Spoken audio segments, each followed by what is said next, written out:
growing concerns over the impact of naughty pupils on the teaching profession and educational system, schools in the UK are facing a significant teacher retention crisis. A staggering 44,000 teachers left their positions last year, marking the highest quit rate since 2017. Addressing this issue, a think tank has proposed a controversial solution recommending children receive financial awards for good behaviour and be required to wear identity cards in public to foster accountability beyond school premises. Now, joining me now to make sense of what I've just read out, because I'm not sure I do, is head teacher at LVS in Ascot, Christine Cunniffe. Christine, thank you so much for joining me this afternoon. Really appreciate you giving up time on Sunday afternoon. Now, what is going on? Why are teachers quitting school in the numbers that they are at the moment? Is it to do with discipline? I think it's partly, but I also think it's obviously pay, which we know about as well, and working conditions. So I think it's just a number of factors that are making teachers leave the profession. So how much of it is it down to discipline? Because, I mean, if you listen to sort of like, you know, the schools minister, Nick Gibb, he's putting most of the emphasis on the fact that children are so badly behaved now, it's stressing teachers out and they can't cope. No, I don't agree, because if you look at, if you Google, for example, you know, behaviour in schools, is it making teachers leave? I think there are articles going back to 2018, 2019. In fact, I even remember when I was at school, I think there was, you know, teachers were leaving because of bad behaviour. And can you give me examples of what sort of bad behaviour we're talking about here? Well, I think there's extreme of bad behaviour, well, you know, complete disruption, physical violence, that kind of thing. But I think there's also low-level disruption as well in the class, which can be very damaging. So what sort of like low level? Yeah, just, you know, a little bit of talking here and there, right. You know, playing up. And, you know, if you've got a class of 30, 35, that can be quite destructive. And do you think the situation is getting worse? I mean, I know you said that it's been going on for a long time now, but, I mean, I remember, I mean, obviously going back to the dark ages, I know everybody of a certain age says this, but when I was a child, there was zero tolerance of bad behaviour in class. So do you think it is getting worse? I think there's got to be zero tolerance, and I think schools have got to lead by example. They need very firm policies and procedures. I mean, I don't agree with the findings of the think tank. I think it's quite controversial indeed.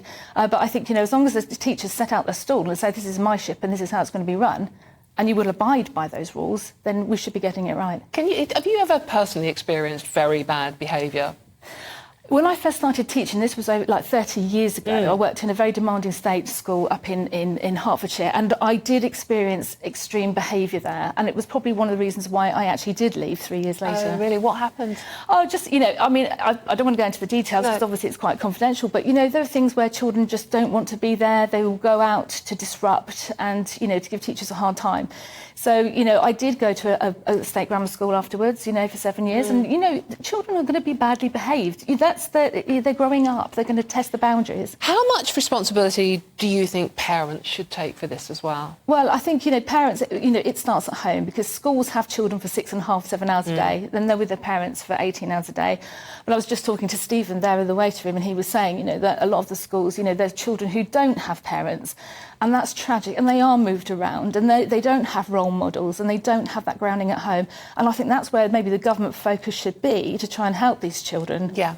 So educating the parents as well as educating the children. Yeah, I think parents can test schools more than ever now. Yeah. We are seeing that now. And in fact, we've recently rewritten all our behaviour contracts, our code of conduct, our financial contract. And if parents don't behave, then we will... Oh, that's interesting, because that's, you know, there's 10 recommendations coming from the think tank, which was set up by former David Cameron advisor. It's called Res Republica, and it's published this report after looking at 150 state schools, I believe they were. So it's saying recommending school rewards behaviour, good behaviour with stickers and certificates, and even financial rewards. What do you make of that? Well, being paid to be good. Number one, there's nothing new in there. You know, I don't believe in financial rewards. That's absolute rubbish. You know, if there's mutual respect, and that's how we should be in schools as well. You know, some of these things like praising and giving rewards, well, that's going on already. You know, I think if you had a group of head teachers in a room, they could probably have written that in 10 minutes. Sorry, that's a bit damning, isn't it? Well, I mean, no, but I mean, it's honest, and you're at the forefront of this. You understand what's going on. And the scannable identity cards to hold pupils for account for behaviour outside their schools that parents and teachers then can access and update. When I read that, I just thought, is this what we're coming to? Because if this is a recommendation, then we've lost before we've even started. Because, you know, children go out, they can get fake IDs to buy alcohol. So they're going to... that's true. Absolutely, yeah. They're far more... having an ID? Yes, yeah. And this was the one as a football fan that interested me. Pre-disciplinary signalling in the form of yellow and red cards for negative behaviour. What's that about? Well, that one made me laugh because last week it was that head teachers should go and actually pick up children from school when they don't attend school, and now I've got to walk around maybe in a school of 1,000 people with cards handing them out. Well, that's just... it's ridiculous. We are there to shape the behaviour of children's futures. So, I mean, these recommendations, as you say, a lot of them are either not new or just won't work in practice. So what do you think we can do more to help badly behaved children? I think we've just got to set our stall out. It is about expectations, that, we're here to learn. This is what life looks like. This is what we need to do to be able to get on in life and work together respectively as well. But, even the report itself, 150 schools, comprehensive, no selective schools, no faith schools, no independent schools, where you find probably in those sectors, the expectations are clearly set out.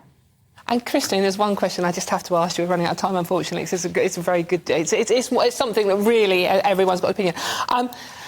Back in the day, if I was naughty at school, I'd go home and get a clip round the ear. Not advising that, by the way, but I'd get a clip round the ear. Now, parents want to go to the school and give the teachers a clip round the ear for having a go at little Johnny or Joanna. Yeah, absolutely. I find that quite incredible. Come on, parents, schools, pupils, let's pull it together, because if we don't get education right, what's the future going to look like? Yeah, indeed.